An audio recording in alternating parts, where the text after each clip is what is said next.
Hello viewers, Media J2K here with another video. This time it's a mystery box. This is something I purchased. I was told, I asked the seller questions on eBay. Is this part, this accessory, this piece included? The seller said yes, it's all included. I won the auction. I paid the seller, and then the seller responded, some parts are missing. I just noticed. I'm going to cancel your order. And I was a little disappointed. I was thinking, well, they could have just sent it anyways and maybe given me a discount. But they decided to cancel it instead. However, eBay didn't agree with the cancellation for some reason, and the seller sent it anyways. I don't know. So I don't know what's inside. I know what's supposed to be in there. But let's see together what's in there. Okay, as always, I open the bottom of the box. There's no packing material in the bottom, but we have packing material in the box, so I can't complain. So here is a very heavy package, nicely wrapped. And then I have to be careful because there was one boxed and one loose. Oh, okay. Now let's see what we got here. Okay. This could be worse than I was thinking. Okay, it is the box for a Cobra Frag Viper. Box is not in very good condition. Looks like it got dinged along the way. I don't think it was dinged in the description. And just now, well, that tear might have been there too, because I don't see that stuck on the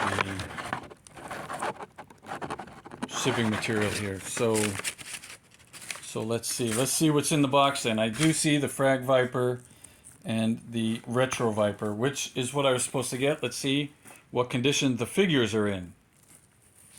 Okay, so that's pretty smart. The seller took the tray out of the box so he could, or she, or the seller took the tray out of the box and put the two figures bagged in there loose, so that saved on protection, and then just had to put that wrapped up in the box. Yeah, that was pretty smart. It's pretty smart. Let's see, we have the loose Frag Viper with a box. And that's my first Frag Viper box. And the loose Retro Viper. Let's see if it's complete. Let's see if they're both complete. Okay, so here we are. This is exactly what was pictured in the listing, maybe even a little better, because I don't know if the listing had all the extra hands for the Viper. But the Viper, I think is complete without the stand. If the Retro Vipers came with a stand, I thought all Retro figures did come with stands. So maybe I am missing just the stands. But I'll check and see. Like I said, I wasn't expecting anything. So now that I got all of this, then I got what the auction was. Because this is all that was pictured. But I did ask if other parts of the Viper were included. And the seller did say yes. And then the seller said, I don't even have that. Or even less than what I asked if the seller had. But here it is. Here it is. So we're good. This is a used complete Frag Viper classified and a used complete Retro. I don't know about complete. Mostly complete, obviously. Retro Viper. So let's see what these figures can do. This Retro Viper is stiffer and flimsier than other figures. I have other Vipers. I just haven't opened them yet. So I don't know. I think this is the only loose Viper I have so far. The others are all still boxed or carded. I don't think I have a carded one, so just boxed then. But the difference between this Viper and the original release of the Classifieds, the major difference is the colors. The secondary major difference is these are sleeveless like the ARAH versions from 1986. Here the Viper's got a sidearm and look at that, a flashlight. That's really cool. Looks like the flashlight is not removable. The vest again will be removable if you take the figure apart. I'm not one of those that take figures apart. The helmet's not removable, but the goggles are, and kind of defeats the purpose of loose goggles on a helmeted figure that you can never put on the face to cover the eyes, right? However, that's what the figure looked like. It's still an improvement because in 1986 the goggles were formed on the helmet and they never came off. So here, I think the belt should be, the buckle should be centered. I'll do that later. But we got pinless, double jointed knees, pinless, double jointed elbows. So they improved on the original Viper, classified Viper. There was the Cobra Island one that was hard to get and still is hard to get. I don't think I ever saw it on the shelves anywhere at the Targets. They were exclusive to Target. And then they released the Crimson one. I don't have one of those. Then they released the Viper 3-pack. And I was able to get one of those that had the gray officer and then the 2 regular soldiers. They were all the first version Vipers. And then there was the Ghost Viper. I don't have one of those. And the Retro Viper came out before the Ghost Viper. But the Ghost Viper may be this exact body mold just repainted. Or it may have the sleeves off to look again. I don't pay too much attention to the Ghost Viper though. I'll get some eventually, just not right now. The extra hands, we got a pointing hand that looks similar to the one that came with the first classified Cobra Commander. Very similar pointing hand. So that could be some reuse there. And then another trigger finger and then 2 fists in gloves. So they're not the fists of the Leatherneck that I just looked at, classified Leatherneck. And this backpack is similar. Well, you know, it looks like it's Leatherneck's reused backpack. Let's see real quick. I usually don't do comparisons because I don't have the other pieces, but I have the Leatherneck backpack just right here. So look, that is a classified Leatherneck black backpack on the left and the Retro Viper on the right. Now I have to look at the Cobra Island Viper to see which one had the backpack first. You can obviously see the difference in color, which is okay. So Vipers have black mats. Well, that's interesting. I wonder where Cobra gets black mats. I guess you can get them anywhere. I'm just, you know, it's rare that you see. Well, I guess it's not. I was going to say it's rare that you see a black sleeping bag, but it's not. I'm sure you can get them. All right, so the Viper comes with the silver rifle, which is supposed to be the classified version of the rifle that came with in the ARAH, and they also come with the secondary rifle with the removable magazine. So that's nice. It looks like it's a machine gun with rocket launcher as well, or grenade launcher and a scope.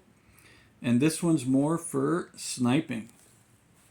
So these Vipers are well trained. That's why I think they're not the top of the troopers, but they're above the regular Cobra troopers from 1982. You have to improve your skills to become a Viper. And then the Frag Viper, as they said, the Frag Viper's got a little mutated face here because they tried some super soldier serum, I think. And you know, if you know how the super soldier serum, it doesn't only make you stronger, it also enhances your personality.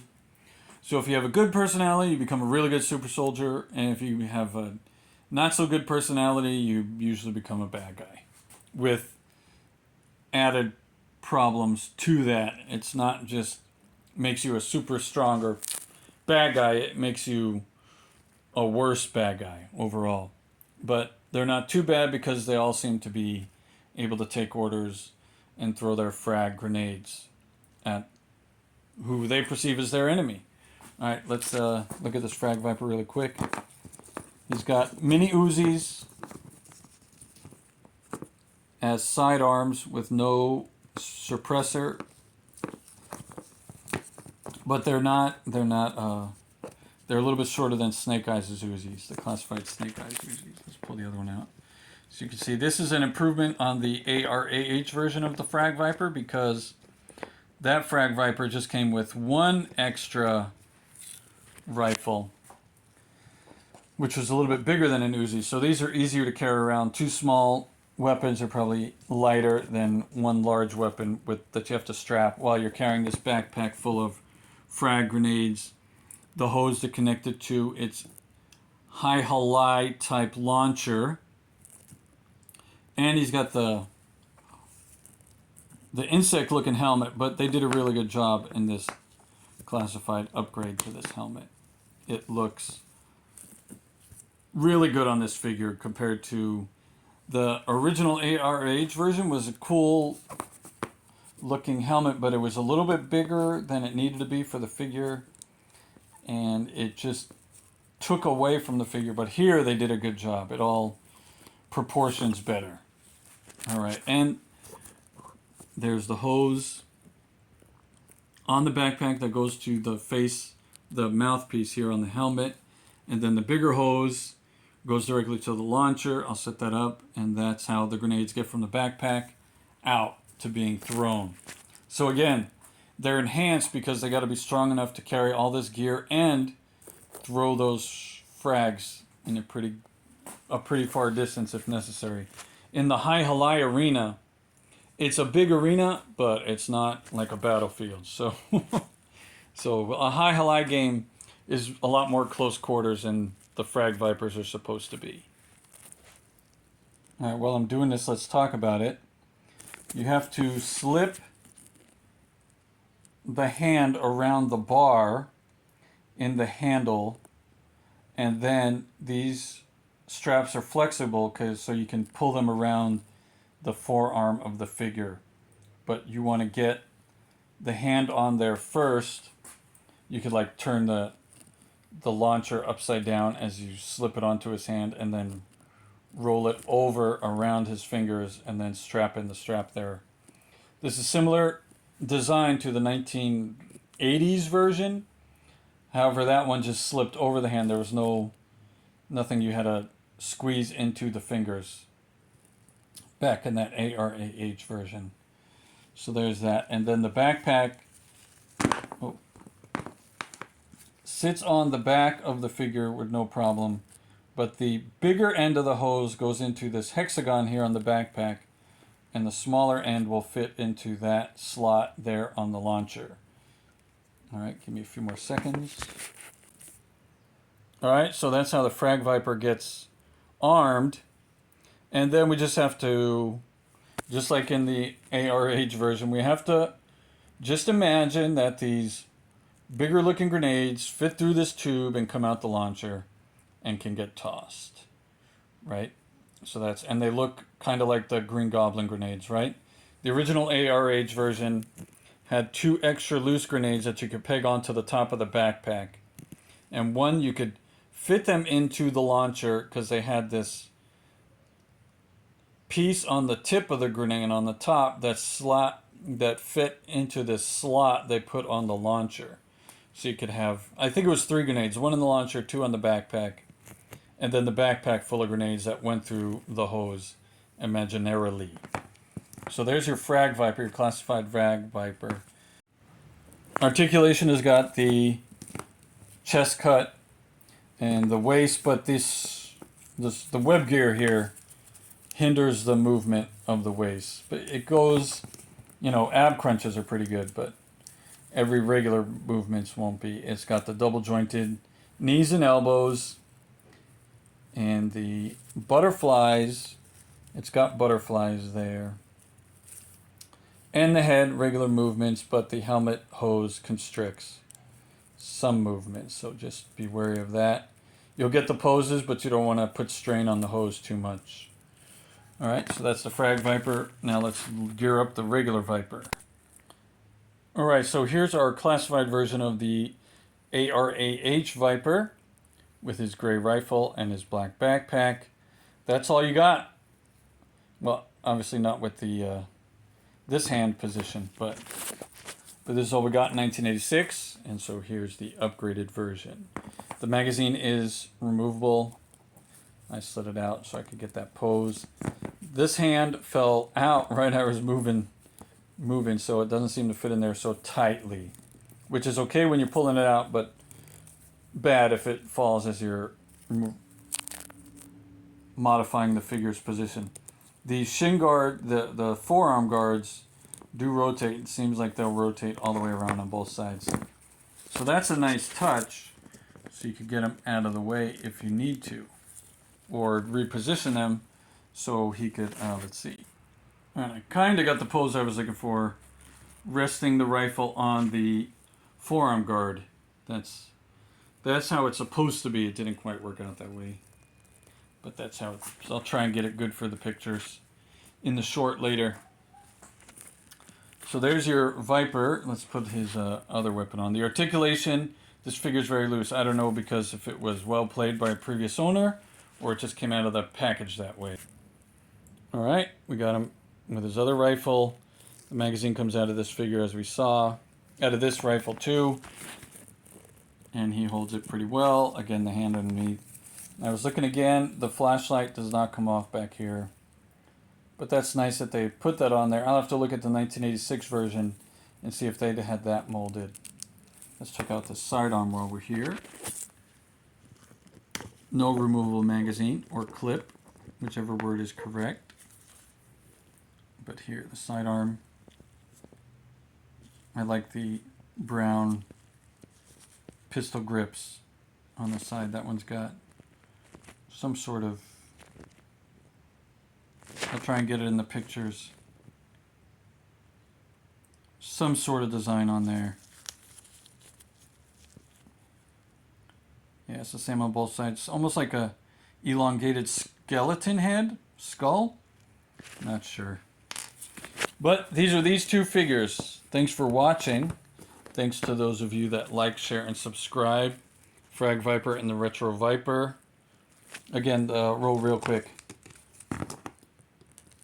Pinless joints. I think there's an upgrade to the original Viper, the Cobra Island Viper, as far as the joints go. So, you know, Hasbro improving all the time,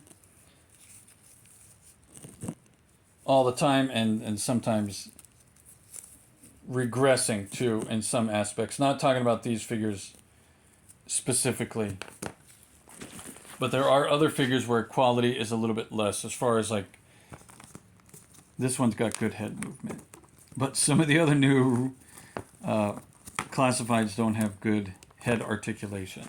But these two are good. These two are good. All right, and I'll write in the description if this Retro Viper turned out complete, just sans the stand. Okay. So thanks to those of you again that like, share, and subscribe. Thanks for watching, and Cobra! Okay, real quick, got this post-credit scene. Both magazines come out of the mini Uzis on the Frag Viper. I don't think I knew that before just now.